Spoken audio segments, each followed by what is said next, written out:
ప్రజల వైపు. చూస్తూనే ఉండండి వారాహి 99 టీవీ ఛానల్. తొందర ఏమీ లేదు, అన్నిటికీ మూల్యం చెల్లించుకునే సమయం వస్తుందని మాజీ మంత్రి అంబడి అన్నారు. శుక్రవారం ఆయన మీడియాతో మాట్లాడుతూ పర్మిషన్ తీసుకుని నల్లపాడు వెంకటేశ్వర స్వామి గుడికి వెళ్లాను. టీడీపీ నేతలు కర్రలు రాడ్లు తీసుకుని నాకు కారు మీదకు వచ్చారు. టీడీపీ నేతలు కట్టిన ఫ్లెక్సీలు చించలేదు. టీడీపీ నేతలు ఇలా చేస్తే పోలీసులు ఏం చేస్తున్నారు అంటూ ఆయన ప్రశ్నించారు. తర్వాత కొన్ని విషయాలు మాత్రమే మాట్లాడి ఈ సంఘటనా స్థలంలోనే అన్ని విషయాలను మాట్లాడనే ఉద్దేశంతో మొన్న నుంచి ఈ రోజుకి వాయిదా వేసుకున్నాను. ఏం జరిగింది? నేను తెలుగుదేశం పార్టీ వారు ఒక ఫ్లెక్సీ కట్టారు, మీ అందరూ చూశారు. ఆ ఫ్లెక్సీ దగ్గరికి వెళ్ళి ఇలా ఫ్లెక్సీ కట్టడం తప్పు, మంచి సాంప్రదాయం కాదు, ఈ ఫ్లెక్సీని మీరు తీసేయండి, తీసేయకపోతే నేను తీసేస్తాను అని ఫ్లెక్సీ దగ్గరికి వెళ్ళి మీడియా మిత్రులందరినీ పిలిచి చెప్పాను. ఇది చెడు సాంప్రదాయమా? అప్పుడు ఎవరు లేరు. నేను చించేస్తే అడిగేవాడు లేడు. చించటం మంచి సాంప్రదాయం కాదు, రెచ్చగొట్టడం మంచి సాంప్రదాయం కాదు, ఇలా మా మీద మీరు ఫ్లెక్సీలు కట్టడం తప్పు. మీ గొప్పతనాన్ని గురించి కట్టుకోండి, చంద్రబాబు గొప్పవాడని కట్టుకోండి. జగన్మోహన్ రెడ్డి గారిని దూషిస్తూ, సుబ్బారెడ్డి గారిని దూషిస్తూ, కరుణాకర్ రెడ్డి గారిని దూషిస్తూ మీరు కట్టకండి తప్పు అని చెప్పాలని ఆవేదనతో నేను వెళ్ళానే. వెళ్ళి చించేయలేదే, చెప్పాను, వచ్చేశాను. ఇది జరిగినటువంటి అంశం. నెక్స్ట్ రోజు రాష్ట్ర వ్యాపితంగా పిలుపునిచ్చింది వైఎస్ఆర్ కాంగ్రెస్ పార్టీ. ఇలా తప్పుడు ప్రచారం చేస్తున్నారు, ఫ్లెక్సీలు కడుతున్నారు, దీని మీద గుళ్ళల్లో పూజ చేసేయి. ఎందుకంటే లడ్డూకు సంబంధించినటువంటి అంశం అది, పవిత్రమైన లడ్డూకు సంబంధించిన అంశం అది. వెళ్లి గుళ్ళల్లో పూజ చేసి చంద్రబాబు నాయుడు గారి విధానం గాని ఆలోచన గాని మార్చమని భగవంతుని ప్రార్థించమని మాకు పిలుపు వచ్చింది.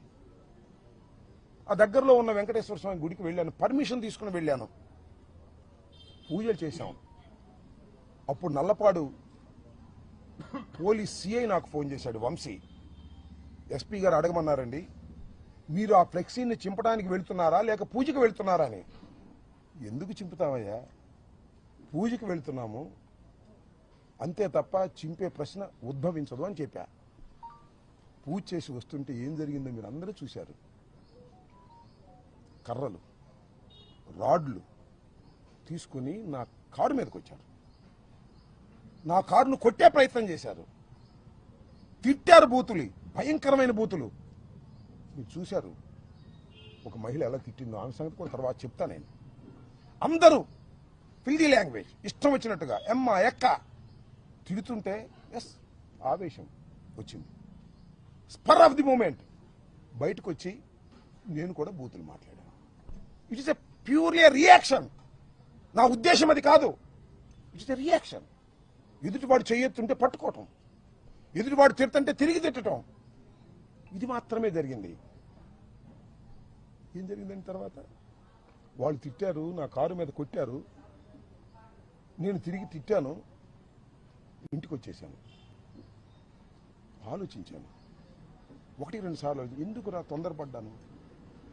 నా అంతరాత్మ ఒప్పుకోలేదు, నా అంతరాత్మ బాధపడింది.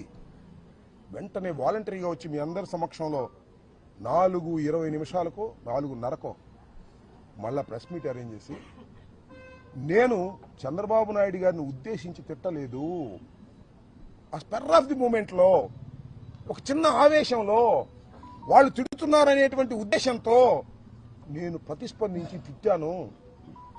అయినా తప్పే అది. నేను ఈ వయసులో ఇంత సీనియర్ అయ్యుండి తిట్టి ఉండవలసింది కాదు అని పశ్చాత్తాపడ్డాను. పడ్డానా పడలేదా? పశ్చాత్తాపడితే చెప్తారుగా చాలామంది, పశ్చాత్తాపానికి మించిన ప్రాయచిత్తం లేదని నేను పశ్చాత్తాపడ్డా. ఏం జరిగిందండి తర్వాత? ఎంత ఘోరం అండి. నా ఇంటి మీదకి వచ్చారండి, ఎంతమంది వచ్చారండి, ఎంతసేపు ఉన్నారండి? 5ంటికి వచ్చారు, ఇది 4:20కి నా సమావేశం జరిగితే మీరందరూ ఉన్నారు, మీడియా అంతా ఉంది, ఎవ్వరు వెళ్ళలేదు. 5ంటికి వచ్చారు. ఎప్పుడు దాకా ఉన్నారండి? రాత్రి 12 దాటేంతవరకే ఉన్నారు. ఇక్కడే బ్యాచ్లుగా వస్తున్నారు.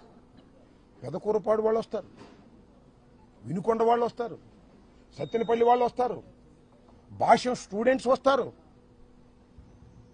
విధ్వంసం చేస్తారు. గదిలో ఉన్నాను. 10-20 నిమిషాలకు తీసుకెళ్లారు. నా ఇంటి మీద నా పిల్లలు ఉన్నారు, నా మనవాళ్ళు ఉన్నారు, తరిమారు, పగలగొట్టారు. పోలీసులు లేరా? అందరు పోలీసులు ఉన్నారుగా. ఆపే ప్రయత్నం చేశారా? 1 గంట కాదు, 2 గంటలు కాదు, ఇంతకుముందు కూడా దాడులు చూసాం. వస్తారు, స్పరావతి కొట్టప్పుడు కొడతారు, పారిపోతారు. అలా కాదు ఇది, అలా కానే కాదు ఇది. 7 గంటల సేపు కరాల నృత్యం చేశారు ఇక్కడ. ఎవరి మద్దతుతో చేశారు? ఇక్కడ పోలీసుల మద్దతుతో చేశారు. రక్షించవలసిన వాళ్ళు పోలీసులు, హింసాత్మక సంఘటనలు చేస్తున్న వాళ్ళు తెలుగుదేశం గూండాలు. పోలీసు గూండాలు ఏకమైపోయారే, ఎక్కడ చూశారా? ఇప్పుడన్నా విన్నారా?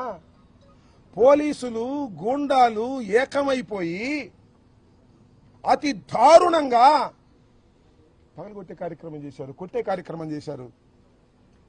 ఈ ధర్మమైన ప్రజాస్వామ్యంలో నేను అడుగుతా ఉన్నా, రాష్ట్ర ప్రజానీకాన్ని అడుగుతా ఉన్నా, సుఖంగా జీవించాలని కోరుకునేటటువంటి పౌరులను అడుగుతా ఉన్నా. సీఐలు పర్యవేక్షణ. ఎందుకంటే ఇక్కడికి వచ్చిన వాళ్ళ మీద మళ్ళీ ఎదురుదాడి చేస్తారేమో వైఎస్ఆర్ కాంగ్రెస్ పార్టీ వాళ్ళని. బయటే వాళ్ళని కొట్టి పంపించారు. నన్ను చూడటానికి వచ్చేవాడిని. మీకు చిత్రం చెప్పనా? ఒక సిఐ గంగా వెంకటేశ్వర్లు లోపలికి వచ్చాడు, వీళ్ళందరినీ తీసుకొచ్చాడు. సార్ పారిపోండి, పోలీసు చెప్తున్నాడు పారిపోండి అని. మేము రక్షణ కల్పించలేం, పారిపోండి అంటున్నాడు. ఈ గోడ దూకి పారిపోండి అన్నాడు.